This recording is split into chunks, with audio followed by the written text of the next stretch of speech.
Let me introduce briefly all our guests. So just next to me is Apostolos Petropoulos, who works at the International Energy Agency. He's an energy modeler. Next to him is Yaël Bennathan, who is head of Arval Mobility Observatory from BNP Paribas Group. Next to you, Antoine Duron from Google. He's head of travel and mobility. He has worked before that with Renault at Google to try to develop new services. Next to him is Olivier Lombard. Olivier Lombard is the CEO of Hopium. Hopium is a startup trying to build the hydrogen cars in France and in Normandy, just like what just ferait plaisir à Monsieur le Maire. And then next to you is Carlos Gomes, who has been working in the car industry for many years. He worked at Peugeot for many years and is now the CEO of Cosmobilis, who is a service company that goes from selling cars through Buy My Car to also teaching you how to drive with En Voiture Simone, also Marcel, which is a VTC company, but also UCar, rents car. So it's an all-service car company. The idea of his roundtable is to talk about the new mobility, the new challenges, and to see what are maybe the aspiration of the customers and how maybe we can respond to the needs and what they hope. In order to launch the debate, I thought it would be interesting to give you the microphone, Apostolos. You have a few slides to show us how maybe the energy equation is going to impact the way we move in the near future. Please. Yes, absolutely. And then magic occurs, the slides will appear. Yes. Okay, so just to give you an overview, we'll focus firstly with the CO2 emissions. We heard already from the previous speakers about CO2 emissions, about climate change, and this is what has been recorded over the last decades. And we see, for example, last year, we have a rebound of over 5% increase compared to the low levels of pandemic. And this mainly comes from the increase of coal demand. It was a combination of factors, China, US, and also Europe, who had some shift from gas to coal due to the high gas prices. And this is a contribution of transport sector, which it has been increased, and it reached 22% last year, up from 18% a couple of years earlier. So let's talk a little bit about investments. We heard already plans from Minister in France, and in the agency we collect all the different plans, and we see that as of March 2022, over $700 billion are going to be directed on sustainable projects, and this is around 4% out of the global COVID-19 package. Mm-hmm. And taking on board the different plans from the US, France to 2030 plan, we end up to over 1 billion globally, and this is 2 times compared to what we have seen in the previous financial crisis to be released. Our session will be mainly about mobility, and of course electromobility is a cornerstone of this aspect, and this is how the market evolves. So this year we expect to reach over 13% market share, the electric cars. We are talking about for sales over 10 millions. We have examples like France, 1 out of 4 cars in September, it was electric. In China, 25% market share on the whole year, it will be electric. And if we take on board all the different targets of over, for example, we have 36 countries that they have set up ICEs phase-out dates. We have also companies, we heard previously the CEO of Renault declaring a target there. We do expect 1 out of 3 cars by 2030 to be electric in our scenarios, and this it means on key markets like US, Europe, and China, 1 out of 2 to be electric. Of course, this has implication on the whole chain. We discussed that previously, and on these slides you may see the different players of the market. For example, on EVs production, the market share of China it's slightly over 15%, but in terms of battery production, it's really dominant. Their share it's 3/4. Mm-hmm. And when we go also in the aspect about materials processing, also too, there is a big China story there. We have lithium, cobalt, and graphite, the different raw materials that are dominated by China market. And this is also about mining and different materials. And my last slides is about the demand. We heard also previously from the speakers talking about how it's going to increase the cobalt, lithium in the market. And in order to move to a scenario that we reach carbon neutrality by 2050, we are talking about a 6 times higher demand of raw materials. It will be mainly battery materials, for example, nickel, lithium, cobalt. And for this reason, it's really important to kick off the discussion and to see how we can ensure timely investments, because all these projects, it's take time to roll out. And that's it from my side. Just a quick follow-up, because it's a point that maybe many speakers already mentioned when they talked about the raw material, and this is your last slide.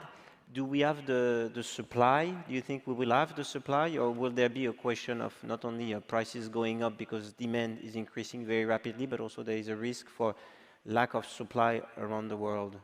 In terms of resources, the materials are out there, but it's true that there is an issue about supply element, and because this project, it takes long time, what it's needed, it's timely investments. So in order to ensure that the supply will be there, it needs to schedule that and to have timely investments in order to start from the mining to processing and then to have the final product. So if we want to have the raw materials 5 years from now, we need to start digging now. Exactly. Are we started to dig? There are already some projects going on. For example, OEMs, they have also some joint venture with battery manufacturers. Also, they are trying to ensure like sources from refineries and minings. But it's an ongoing process. Second question, and then I will move on to the other speakers. But on the energy side, the world of mobility is going electric. But is electricity going green, or is there a risk that the electricity that we will use will be mainly from coal and maybe oil or gas making turbines, through turbines? It really depends on the region. But in general, globally, there are quite ambitious decarbonization plans also for the power sector. For example, EU is really a pioneer of that. They have quite strong targets on decarbonizing the power sector, and other regions also, US and China, is going to follow.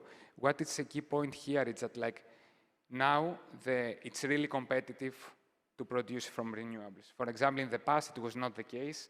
Because electricity is very expensive, no? No, because also there are quite developments from the cost has been decreased. For example, solar panels, it was much more expensive to build that 5 years ago. Currently, the production of solar and also wind, it's becoming really competitive compared to like gas-fired plants and all the other like the fossil fuels. But what we see, there is a big momentum there. So it means that if we do what we need to do, we will have the electricity, which is green, and the raw material that we need for this new world of mobility. Yaël, at Arval and your mobility observatory, you look at how maybe demand is already changing, how the world is changing. Here we've talked about how the world is going to change in the mobility world, but have you seen already some changes when you look at the figures? Has the world already started to change, you would say? Yeah, in fact, as we have seen this morning, at the moment companies have a lot of challenge to manage. The first revolution was to accept, in fact, this energy transition. They have accepted it, they are totally involved in the process of energy transition. But now, after that, they had to face COVID-19 crisis, semi-shortage crisis, and now the energy crisis. Regarding all these challenges, the companies have to continue to work. They have to continue to maintain the mobility of their employees. And with the energy increase, the companies know how to manage the semiconductor shortage with the delay regarding the delivery of cars. But regarding the price increase of the energy on the public charging station, there is a high increase on highway at the moment. So our president yesterday has announced some new measures regarding this point. But the electric vehicle in this context has to be kept with an acceptable level. And on top of that, the shift toward electrification is inevitable because of the European regulations. So end of new sales of internal combustion engine from 2035. And after that, at government level, you have exactly the same in some countries already decided. Norway from 2025, for example. You have the implementation of low emission zone also in different cities. I think that there are more than 300 low emission zones in Europe for the time being. And in France, the target is 45 cities by 2025. And so all these difficulties, the companies have to face all these difficulties, and that's why it's important for them to electrify their fleet. So they have already begun. We see that in our Arval Mobility Observatory barometer. So in fact, more than 6 out of 10 companies across 25 countries in Europe, but also in other countries, have already implemented or target to implement in the next 3 years electrified vehicle within their fleet. So the shift. But at what level? Small level, high level? Is it at least one of these technologies. So yeah. So the shift toward electrification is clearly an ongoing process. And on top of that, OEMs have already announced that they will be fully electric by 2025 or 2030 for some of them.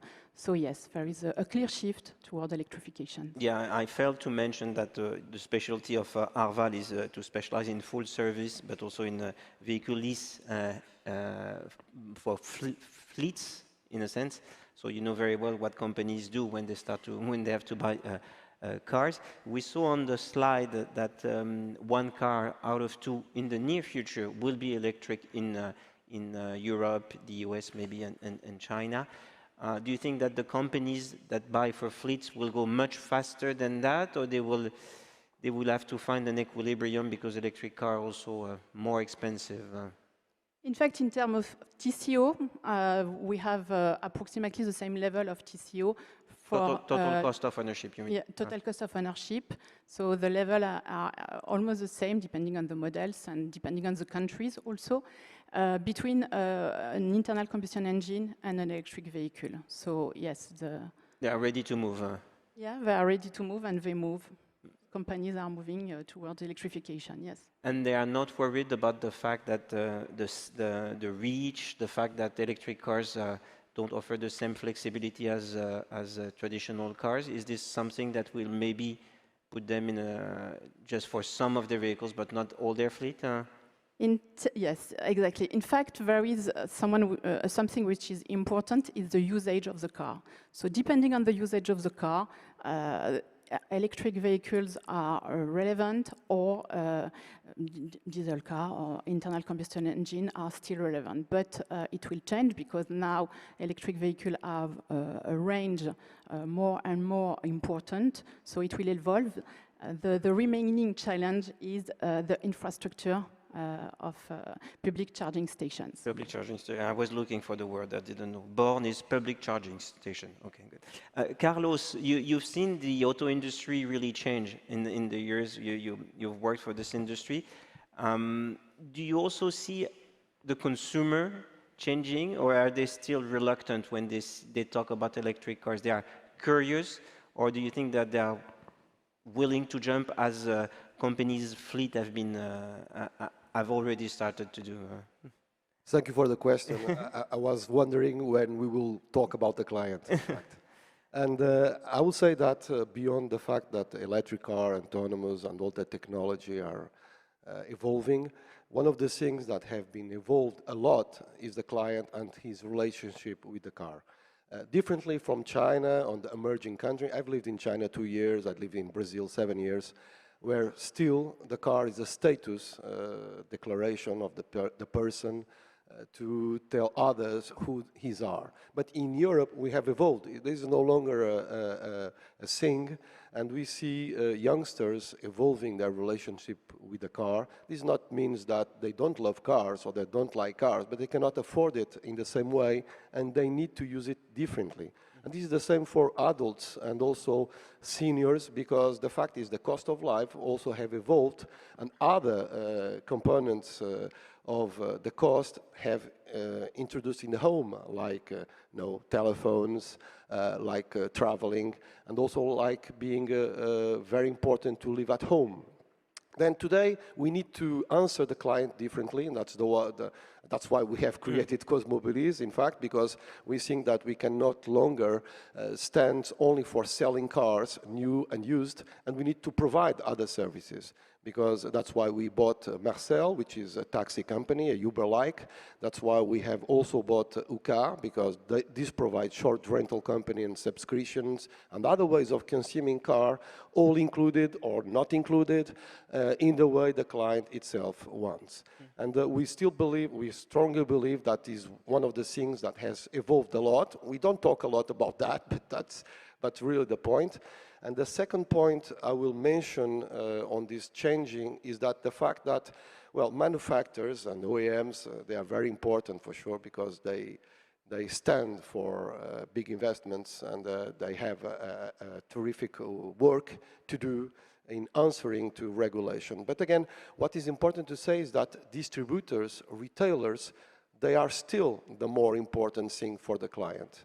And I want to stand that because despite of the platforms, despite of the digital, in fact, when we answer a client, he wants to go to a certain point to see his car, touch his car, drive his car, and talk with someone who understands about his needs.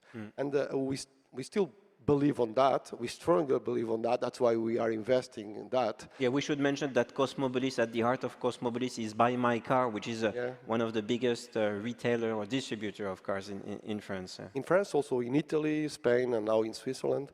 And then these two things for me are probably one of the most changing we are facing, and we still to answer that because the answer is not completed. At Buy My Car, do you see the people who come into the showroom? How do they look at the electric car today? Are they ready to jump, or still a bit cautious? Talk about our employees, our No, the clients. Well, if we see on the dealers or on the motor shows, on the auto shows, what is also running. In fact, the clients are there, they are lost. Clients are really lost because most part of the people are willing and asking what is the best solution for him. And as we said, if it's different from if I do 10,000 kilometers per year or 20,000 kilometers, or if I drive every day or not. And they also wondering what is the residual value on the future. Lucas told on the morning that the residual values of the electric cars are higher than.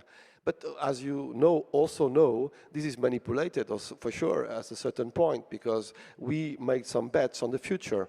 Then the clients, they don't know that. And today they are answering what is the best solution for them, despite if they live in a household, if they're in an apartment, if they very easily they can charge the car. And all this is running. But again, we are seeing that more and more clients are trusting electric energy. We see that all the professionals that represent all brands and multi-brands, they also stand for electric because this is now a shift that has been made, and this is more easy to do it. Charles-Antoine, at Google, how do you look at this question of the evolution of mobility? Do you also see the world changing, as we've said in the last few minutes? Yeah, for sure. If I may, I will maybe rewind a little bit. Yes, please. Keep in mind that the first motor show in Paris was held in 1898. Google was born in a garage in 1998, so 100 later. During this period, the automotive and mobility industry has fully transformed, but I would like maybe to pinpoint two main transformations. I think the first one is about digitalization. Automotive and mobility industry are more and more digital, from the R&D to the daily usage, from the manufacturing, connectivity, distribution, but also mobility as a service. So as we were talking with Carlos about the user, keep in mind that 9 out of 10 car buyers have been influenced by a digital touch point to buy their car. Keep in mind also that more than 36% of people consider that infotainment in the car is a must-have. Keep in mind also for the mobility that we have 1 billion monthly users on Google Maps. So I think the digitalization is one of the hot topics that we really need to have in mind. The second one, and has been addressed by Monsieur le Ministre Bruno Le Maire, is about sustainability and electric vehicle with the energy changing. And it's also, if I go back to the user, on Google, we have been able to see a growth of 30% of the queries about BEV, so battery electric vehicle. So this is really two main topics that we need to address. Last year, you mean 30% more searches for people? Search query on BEV from 21 to 22.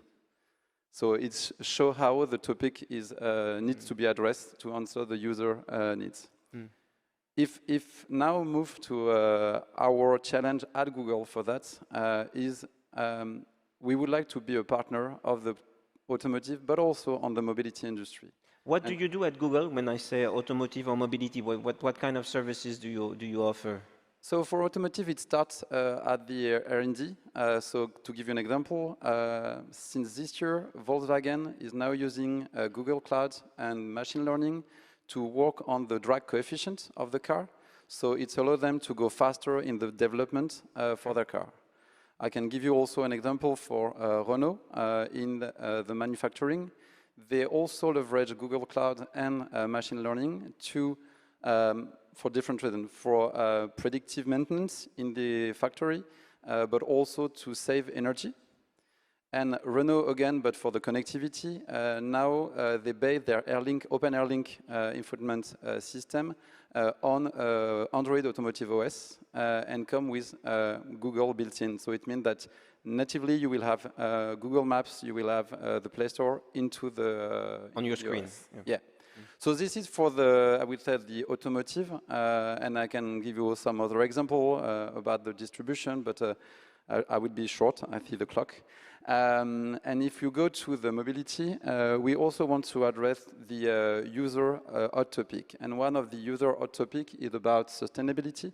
So recently, Google Maps now offer an option and a feature that allow you to select a route, but not the shortest one, but the eco-routing. So it means it will be a road that has been proposed and that will optimize the fuel efficiency of your move from point A to point B.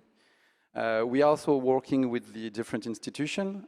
We have into our group Waze also. And so Waze, for example, is offering to the institutions, so the municipality, big town and so on, the access to data of the user of Waze to allow the institution to optimize the mobility into the city. So the idea is to be user-centric and to give all our product and solution to the industry to be sure that we can address the two main topics, so digitalization and sustainability. One more question before I ask a question to Olivier. You said that in terms of queries, you feel that the consumer is already changing because he's asking more questions about electric vehicles. It shows interest. On usage, on other things, because you have a lot of thermometers, you see a lot of things. Have you seen also that the consumer is changing when it comes to mobility? Have you already noticed the impact of the last 2 years, or? I will go back to the example of Maps. So I was mentioning that we have 1 billion monthly users on Maps. I can give you the full figure, but we see the multimodal approach into the city, other people leveraging a car, a bus, a train. And for example, to answer this new request, we are, so some of you may know Google Flight, but we are now offering since few weeks a new services called Google Transport. And so Google Transport is the way also to book a train or a bus through Google to allow mobility close to you. So instead of buying an airplane ticket, you can say, I want to go from point A to point B, and you can buy the tickets inside the... But the key thing also is that we want success alone, and I think it's something really important. Google is here as a partner of the industry, mobility and automotive. And I was discussing with a lot of partners about that. Nobody we won alone. We need to have an ecosystem of partners if we want to success and address the user request. We'll come back to customers and clients in a very short time, but it's interesting also to talk about somebody who is in the industry, in a sense. We want to build cars. Can you tell us a little bit about who you are and about your crazy idea or your unexpected goal, in a sense, to try to build an hydrogen car in France? Tell us more about what is Hopium and who is behind it. Yeah, sure. Well, thank you for inviting me today. So me, I'm Olivier Lombard, the founder and CEO of Hopium, and originally I'm a professional racing driver. So I come from a different world, still linked to cars, but not really industrial or technological. And then I moved to develop hydrogen racing cars for more than 7 years before I started Hopium Adventure. And for me, it was a big discovery. You know, I knew nothing about hydrogen or electricity, just a piston combustion engine and gasoline, so that's it. So it was a big discovery and a big learning also, you know, to understand all the potentiality and the maturity of that technology. And at some point I was thinking why nobody had put this technology into a high-end car, you know, and really said, okay, I want to have a dedicated brand, or I want to have a dedicated OEM for that technology. And at the same time also I had the vision, and I felt, you know, that in the automotive industry you had a lot of technology. You know, you had Tesla at that time, but it was for me very purely technological, you know, with the big screen and everything. And I thought that maybe the future of automotive could be something much more human, much more sensitive.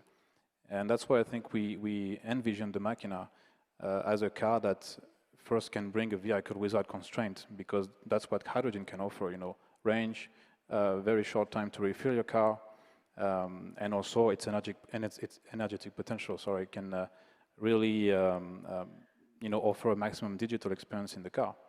And so all that together, I really envisioned that Hopium Machina that could be a solution for the future, and starting with this technological flagship, and then to be able to democratize hydrogen with different vehicles.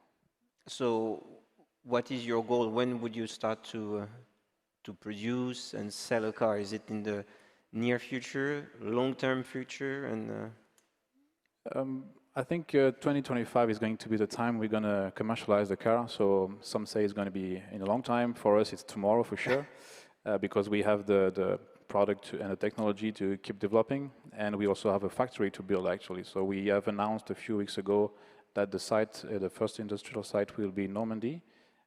So that's going to be for sure a major step, you know, and I will be very happy when I will be seeing the first stone of the factory on the ground. But so far everything is going well, and yesterday was also a big moment for us, you know, to present the Hopium Machina to the public for the first time.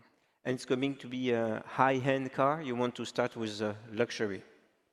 Yeah, definitely. I think for me it's the best way to introduce a new technology. Even if hydrogen is out there, you know, mostly with Japanese brands for more a decade, you know, but I feel we really are the first one to arrive and say, okay, let's start from scratch and build on the market the new generation of fuel cell systems and fuel cell cars. So that's why I think the high end is a possibility to be more creative, you know, and for sure to justify a price that can be higher at the beginning, and then you can go again for democratization and to have lower segments. But that's why we chose high-end cars. High-end car, the Rolls-Royce of hydrogen car, in a sense. Maybe a few words on hydrogen. Is this a solution that you think will be mass market in how many years? Is it going to take for hydrogen to be something that can be very efficient and mass market? Yeah. So should be. It's okay. So yes, the key point of hydrogen, it's not only about the hydrogen technology of the car itself, it's also about the cost of producing hydrogen. Yes. Of course, most of the hydrogen, like with all these environmental targets, it has to come from electricity, from renewables. And what we do see in our analysis, it's like beyond 2030, it's going to become a competitive energy carrier. In terms of hydrogen as a technology for like light-duty vehicles and etc., we see more that it's going to play a role like on long distances needs. Okay. For example, for trucks, heavy trucks, when you need really, in terms of range needs, are higher than compared to what batteries can offer. So it's two elements. It's apart from the producing the hydrogen car, it's also the element of producing hydrogen as an energy carrier in a competitive way. Mm-hmm. And if you look at the fleet from the buyers, the world used to be simple. You bought a diesel and everything was solved. Now you need to look at electricity. Are they also interested, starting to be curious about what hydrogen might mean in the future, or it's purely science fiction for them today? No, it's not purely science fiction, but as mentioned, there are a lot of difficulties regarding hydrogen. Regarding charging station, for the moment, it's just so there are one or two in Paris. Yeah, there are some in Paris, but in Europe there are around 300 charging stations regarding hydrogen. So for the moment, yeah, it will not be massive. But no, it's not science fiction. Some of them are asking questions about that. But for sure, yes, we will see the development of Hopium very soon, and yeah. A question to all of you on the cost of this the mobility revolution. We see the prices of cars already going up. Do you think that the mobility of the future will be more expensive, or do you think, as some have mentioned, that there will be economy of scale, that people will get more flexible and that they will know how to navigate in this world? Or do you see a future of mobility maybe more expensive, with people actually not able to move as much and as freely as they have in the past? Carlos, maybe? And others can join. Dangerous question for me. Well, all the items are there. Then I think what is important to say is that we need to answer to each client to what is his need and the level of affordability he can stand for.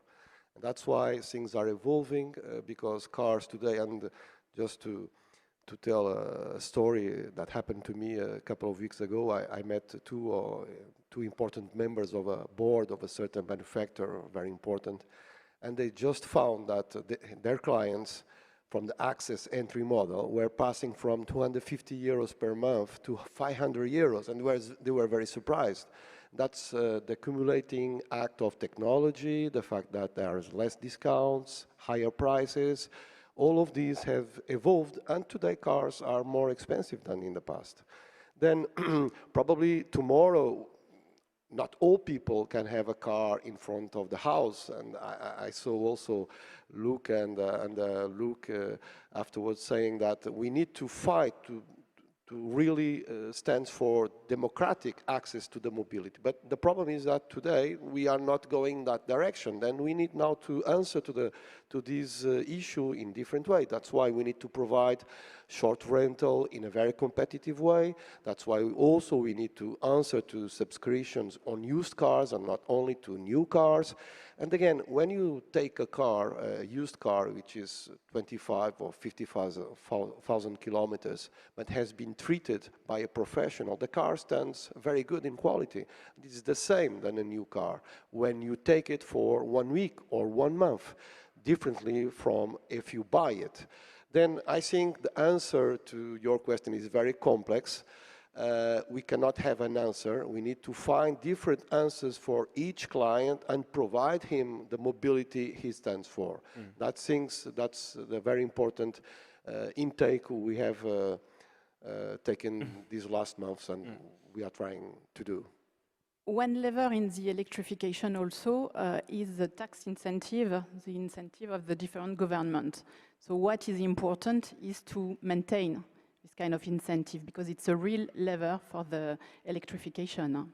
Yeah, it's a question I wanted to ask Bruno Le Maire. I didn't have time, but it's true. If you look in the past, the car has been an object that has been taxed very heavily by government. You actually buying a car, you pay VAT. Going to the gas station when there is fuel, You also pay a lot of taxes. Right now, they are subsidizing the move to electric cars, but on the long run, I guess that if prices don't go down, they will stop subsidizing simply because it costs too much so I don't think on the long run, the subsidies will last. That's already the case in some countries. We can see that in the Netherlands. We already begin to decrease the tax incentive. You mentioned mobility as a service. Do you think that, in a sense, like what Carlos was saying, we're moving from one size fits all, everybody used to buy a car and have his car, to a world in which mobility actually become a service and that it's not ownership, which is the key? I mean, I will come back to Carlos' comment about user centricity. I think there is no one user. There is like a lot of different users, and we are not able to address each of the users in the same way. People, we need to have a car for 100 kilometers. People, we need to use multimodal approach to go to their office or to just for holidays. So, as I said, the end of the first question, the key topic is how we work all together as an ecosystem to address the user needs. We need to have the Android automobile system into a car with maps to help a user to go from point A to point B. We will need, as Google, to partner with SNCF, BlaBlaCar, with UCar, also to offer different service. I think there is no one-size-fits-all, as you said. We just need to be user-centric to address the fragmented potential of the mobility today. And it will be difficult, especially for the last kilometer for a lot of people.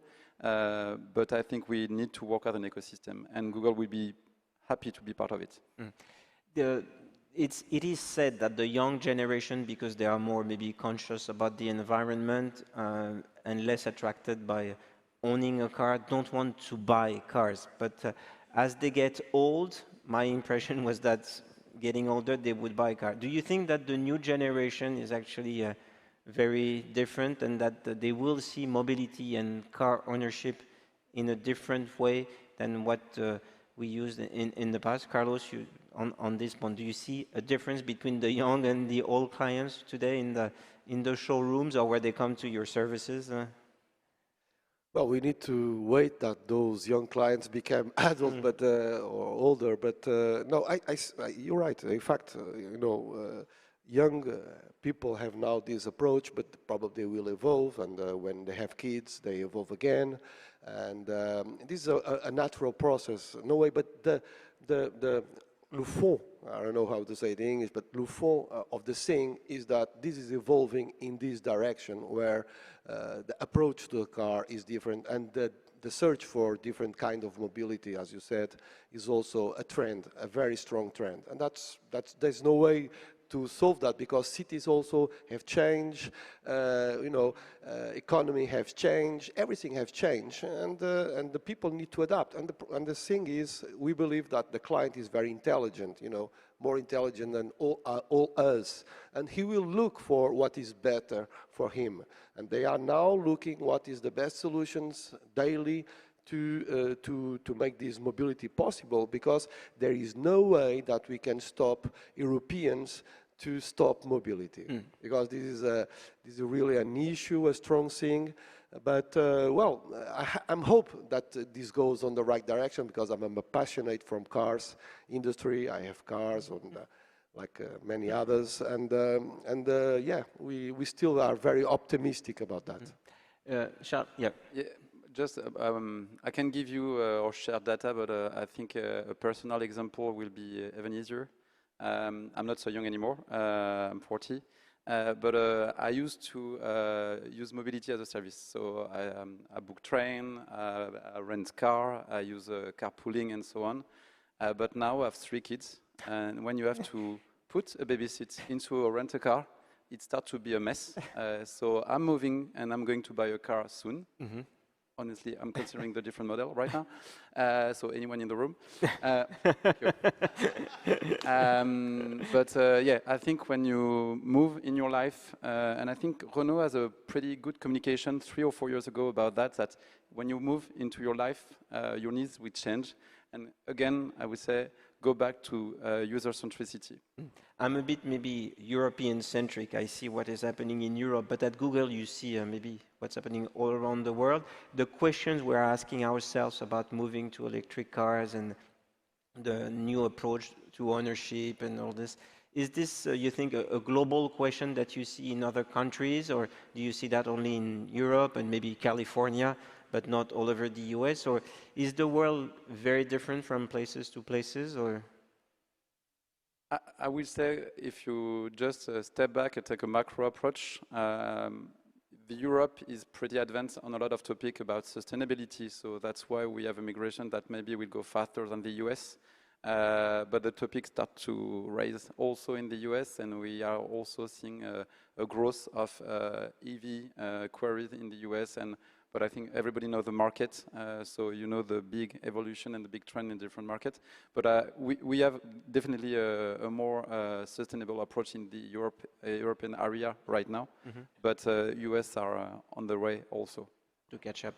Olivier, about your car, Hopium, the goal, I think, first is to start to sell in France, but do you think that there is the goal is to be a global company to also sell hydrogen cars in other countries?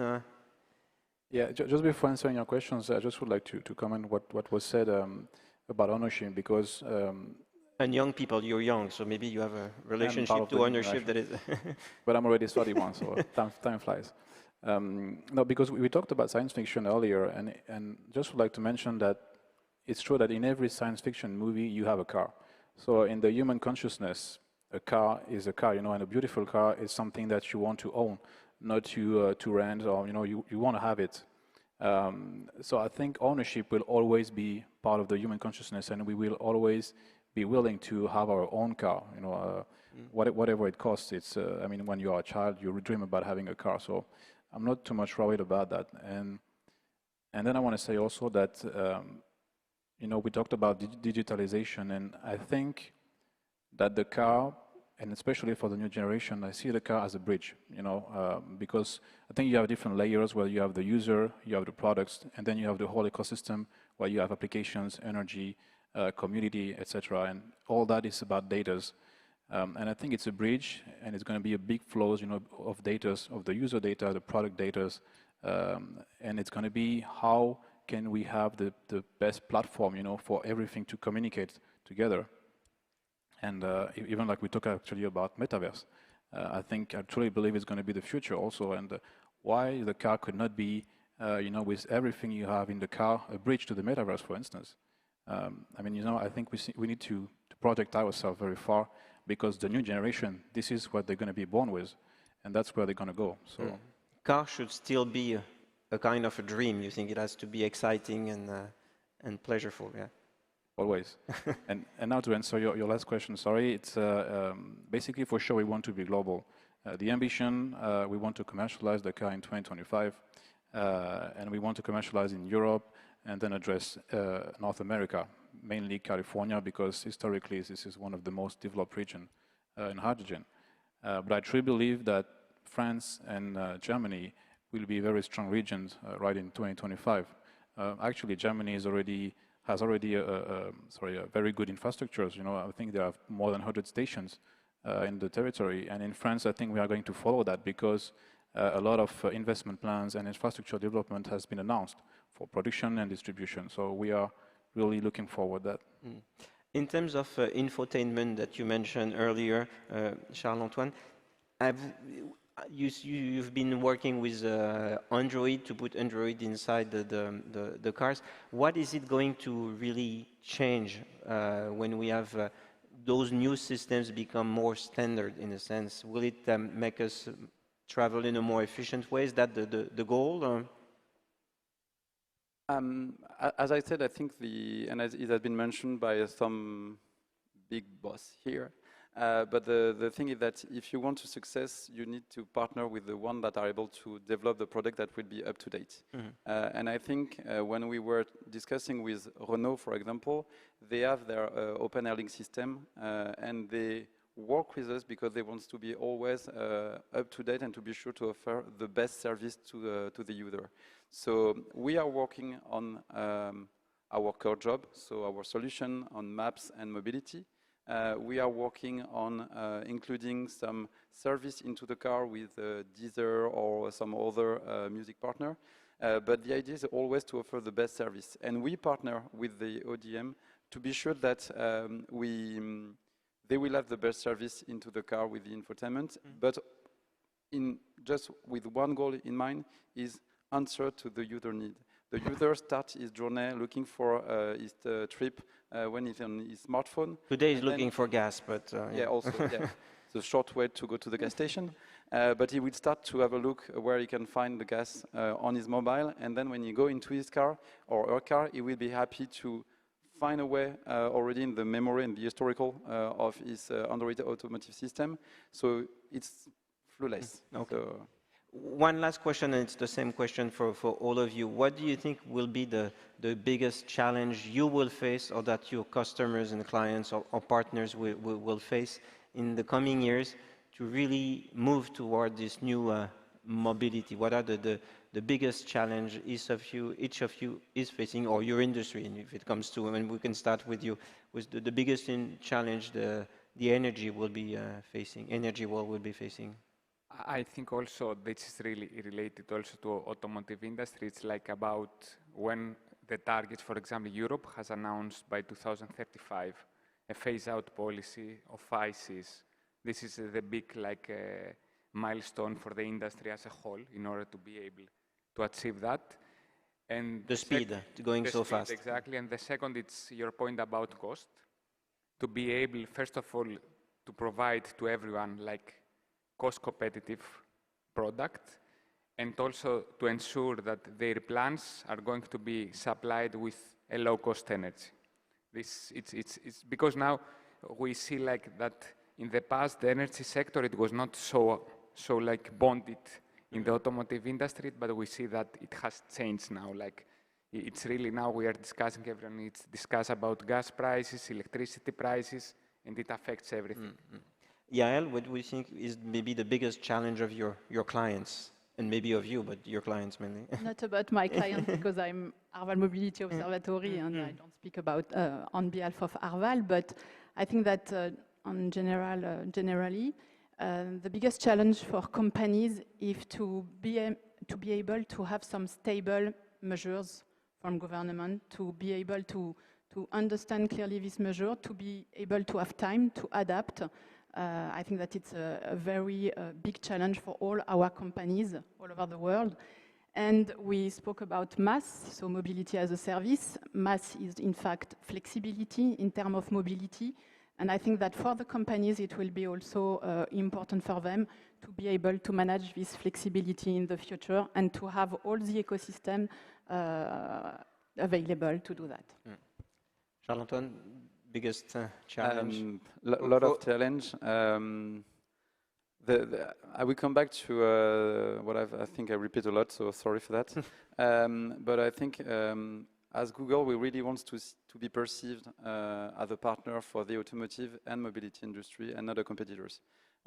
We have a product, we have solution, and the idea is, as I say, nobody will win alone. So the idea is to partner with the best in class people in the room to be sure that at the end we all serve the final user. Thank you. Olivier, your biggest challenge? I think it's for sure it's about ecosystem. In our case, it's to really move at the same speed for the infrastructure and for our products, because the two cannot exist without the other. So I think that's really the biggest challenge. And today we are the good speed of execution, for having this ecosystem. So I'm very confident that we will face that challenge without problem. We'll see at the next Mondial. You'll be here again with a product that we can see and touch. So 2 years from now. Carlos, Well, we have talked about cost and ecosystem. From my point of view and concerning Cosmobilis, then I will take the young as the challenge in order to provide them from the beginning the proper answer. And just to give you a figure, because I forgot some minutes ago to give it, in France there is 1.5 driving license, permis de conduite, every year passed. And this is stable, which means that the young people still want to have this driving license, whatever is the use they will give it on the future. And our goal in Cosmobilis will be, beginning from Voiture Simone, which is our digital driving school, to provide them now to the young automobilist the solutions for a used car, a new car, a pack of subscription, short rental, whatever the young needs, with the cost he stands for. Can afford. Thank you very much. Thank you very much to the five of you. Thank you very much to all of you, and see you next time for the next Auto Summit. Thank you.